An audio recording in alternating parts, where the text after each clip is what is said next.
जब आप सफल बन गए, स्टार बन गए, तो आपके फादर आपकी फिल्में देखते थे, पसंद करते थे? मेरे फादर मेरे सबसे बड़े फ़ैन थे, सबसे बड़े फ़ैन थे। मेरे फादर मेरी बुरी से बुरी फिल्म देखकर ऐसे बैठते थे जैसे बोलते थे क्या बात है बेटा, क्या कमाल है।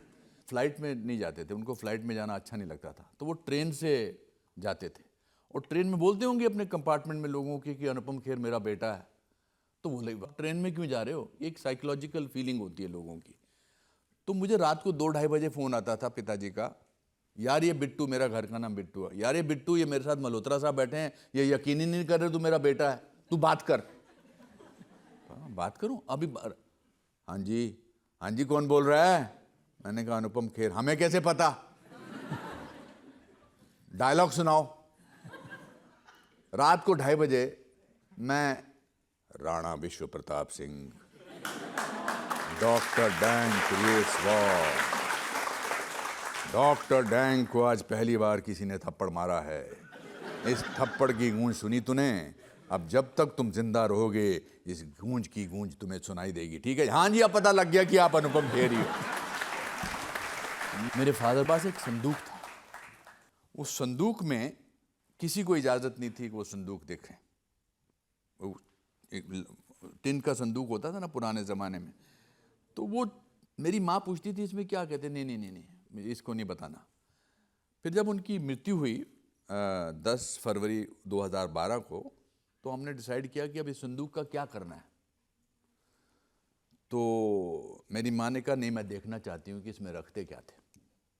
तो हमने वो संदूक खोला और उस संदूक में मेरी सारी प्रेस कटिंग्स, अखबारों की, मैगजीन्स की, मेरे कार्ड, मेरी छोटी ट्रॉफी के फोटोग्राफ्स, वो रखे हुए थे उसमें।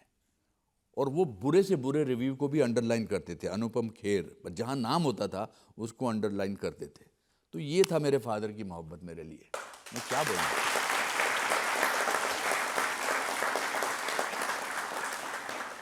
तो जाने से पहले कुछ कह के गए आपको? मेरे फादर अनफॉर्चुनेटली उनको एक अजीब सी बीमारी हुई कि उनको ही स्टार्व टू डेथ, भूखे चले गए वो। उनको कुछ ऐसा फीलिंग हुई कि उनको खाना जो था वो रेत लगता था और पानी जो था वो तेज़ाब लगता था, ऐसा। तो ही कुड नॉट ईट, उनको खाना देते थे तो फेंक देते थे, तो बहुत कमज़ोर हो गए थे। तो डॉक्टर्स ने कहा कि आप इन्हें घर ले जाइए, अब वेट करिए जब इनके जाने का वक्त होगा। तो मैं अपने भाई को बोलता रहता था कि भाई मुझे कुछ बोलना चाहते होंगे तो मुझे बुला लेना। तो मैं डेविड धवन साहब के बेटे की शादी, रोहित की शादी पर गोवा पहुंचा, तो मेरे भाई का फ़ोन आया कि कुछ कहना चाहते हैं। तो मैं सीधा फ़्लाइट लेकर वापस आया, तो वो लेटे हुए थे, बहुत कमज़ोर थे, फ्रेल थे, और ऐसे छाती पर उनके एक पेपर था और पेपर पर एक पेन भी था साथ में। तो उन्होंने, बोल नहीं सकते थे, हिम्मत नहीं थी, और उन्होंने ऐसे पेपर पे कुछ लिखना शुरू किया और मुझे ऐसे बड़े ख़ास अंदाज में देख रहे थे और बहुत देर तक लिखते रहे, 10-15 मिनट तक लगा लिखते रहे। और फिर उन्होंने वो कागज़ बोला उठा लो, और अब मेरे को देख रहे हैं कि अब जो मैंने लिखा है इसका जवाब दे। तो जब मैंने वो कागज़ देखा तो उसमें शब्द नहीं थे, सिर्फ लाइनें थी, क्योंकि उनकी शक्ति नहीं थी कि वो शब्द को बना सकें। तो मुझे लगा मैं क्या जवाब दूंगा, ये तो कुछ पूछना चाहते हैं। तो मैंने एक बड़ा जनरल सा जवाब दिया, मैंने कहा हाँ हाँ पापा, बिल्कुल आप ठीक कह रहे हो, ऐसी क्या बात है, बिल्कुल हम। तो वो थोड़े निराश हुए, तो उन्होंने मुझे ऐसे अपने पास बुलाया और मेरा कान मैंने जब उनके मुंह पर रखा, तो जो इंसान अगले 20 मिनट में जाने वाले थे, उनके लास्ट जो 2 शब्द थे मेरे कान में, लिव लाइफ, लिव लाइफ, ये थे। जो इंसान in another 20 minutes is going to die, his last words to his son were, बेटा live life। इससे ज़्यादा मेरे को क्या कोई लेसन दे सकता था? और इससे ज़्यादा कोई बेटा क्या करके दिखा सकता है? क्या करके? इसलिए मैं हर क्षण, हर पल जी के दिखाता हूँ।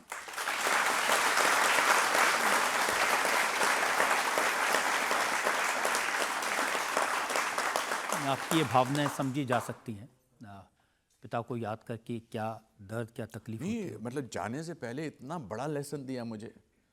मेरी आंखें इसलिए नहीं भरती हैं कि ऑफ कोर्स पिता के जाने का, माता जी के, किसी के भी जाने का अफसोस होता है, but he was an ordinary man, he was not an मेरे ग्रैंडफादर एक्स्ट्राऑर्डिनरी थे। वो बहुत बड़े स्कॉलर थे, योगा टीचर थे, महाभारत रामायण उनसे हमने सीखी थी। मगर मेरे फादर क्लर्क थे फॉरेस्ट डिपार्टमेंट में, मगर उन्होंने लेकिन जो लेसन वो दे के गए आपको, आपने तो उसको जिया। आपसे ज़्यादा मैं देखता हूँ आपकी माताजी आजकल जीती हैं, हाँ, वो स्टार बन गई हैं। बहुत बड़ी, मुझसे ज़्यादा पॉपुलर है मेरी माता जी, दुलारी रॉक्स। वो इसलिए ऐसा हुआ कि जब उनकी मृत्यु हुई तो मेरे माता पिता की शादी 59 साल तक थी, मतलब they were married to each other for 59 years. और मुझे लगा कि अब जब कोई खोता है किसी अपने पति को या पत्नी को, तो वो सिर्फ पति या पत्नी नहीं खोता, वो एक दोस्त खोता है, एक पार्टनर खोता है, एक आदत खोता है।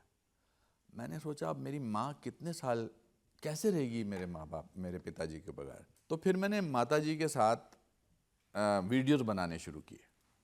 ऐसे ही एक दिन बैठा था तो मैंने कहा चलो माता कुछ बोलो, तो उन्होंने मुझे कहा बकवास मत कर, एक थप्पड़ पड़ेगा। तो लोगों को अच्छा लगा कि अनुपम खेर को भी ऐसा बोलने वाला है, तो वो पॉपुलर होते चले गए बिकॉज लोगों ने अपनी माँओं को उन वीडियोस में देखा। और अब वो मुझे बोलती हैं कि मैं सब्जी लेने जाती हूँ, मंदिर जाती हूँ, मास्क के पीछे से भी पहचान लेते हैं, मेरे साथ फोटो खिंचाने लगता है, तू क्या करता है, क्यों मेरी करता है, तस्वीरें ऐसे डालता है। बट उससे 1% या 2% लोगों को फ़र्क तो पड़ा है कि माँ बाप जो हैं वो घर के फर्नीचर का हिस्सा नहीं है,